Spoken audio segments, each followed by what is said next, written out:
Hi, I'm Jean Kerner, and today we're going to go over cow and cat. So to begin, come onto all fours. Place your hands under the shoulders, shoulder distance apart. So make sure that they're not too wide or too narrow.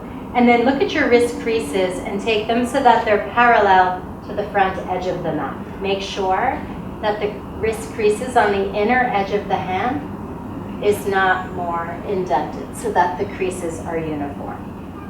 Place your knees under the hips width, curl the toes into the floor to begin. And on your inhalation, turn your sit bones up and open through your chest. Roll the arms open.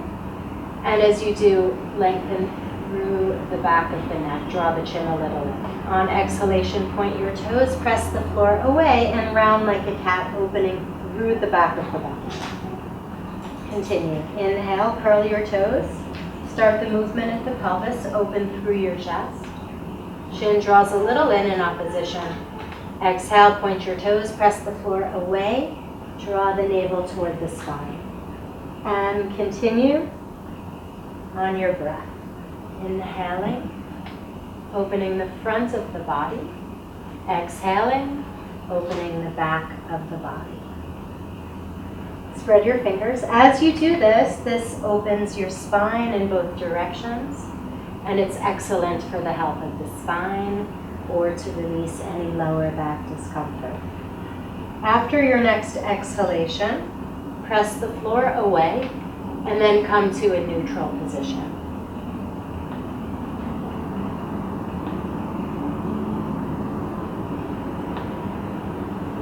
From here, we're going into plank pose. Place your hands a little bit forward of shoulder distance. Shift forward so that your shoulders are right above the wrists. Check that your wrist creases once again are parallel with the front edge of the mat. Spread the fingers and then step one leg back, step the other leg back, coming into inclined plank. So it's a strong pose. Make sure in this that your spine is very long. You're not letting your hips droop down or poking your butt up. But the tailbone draws down toward the heels. And as you do, your head is in line with your spine. So make sure that you're not pulling your head down here. It's a strong pose. Breathe in fully, exhaling all the way. If it's too strong, you can modify and lower down onto the knees and hold there. Or you can sit back on your heels, coming into child pose. And separate your knees a little bit apart.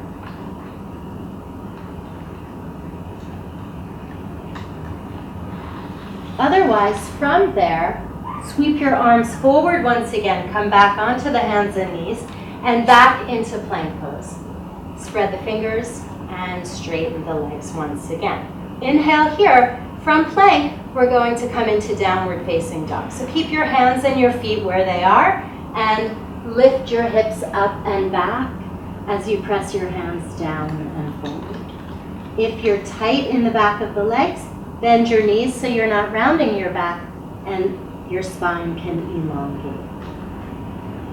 And then from here, make sure that your breath is even on the inhale and on the exhale. If you'd like to take a break at any point, you could always lower down onto your knees or back into child pose, and you can come back into downward facing dog once again when you're ready. Otherwise, we'll hold for another 2 breaths in downward facing dog. Symbolically, you can let go. So on your next exhalation, open the mouth, make a ha sound from the back of the throat, and lengthen the exhalation so that you let go of whatever you need to release, physically, mentally, emotionally, spiritually.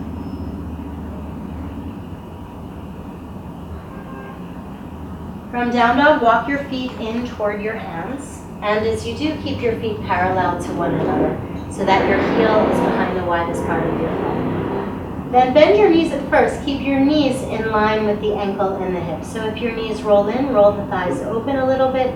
And if your knees splay out to the sides, roll the thighs in. And then on inhalation, feel the back body expand. Imagine you could breathe into the back of the legs. On exhalation, relax your head, your neck, your jaw. And if your hands are not touching the floor, either bend your knees or come onto the fingertips or blocks if you have them. And we'll hold for about 6 breaths. Let yourself melt into the forward bend. If it feels too strong, bend the knees. So you control the level of intensity in your practice.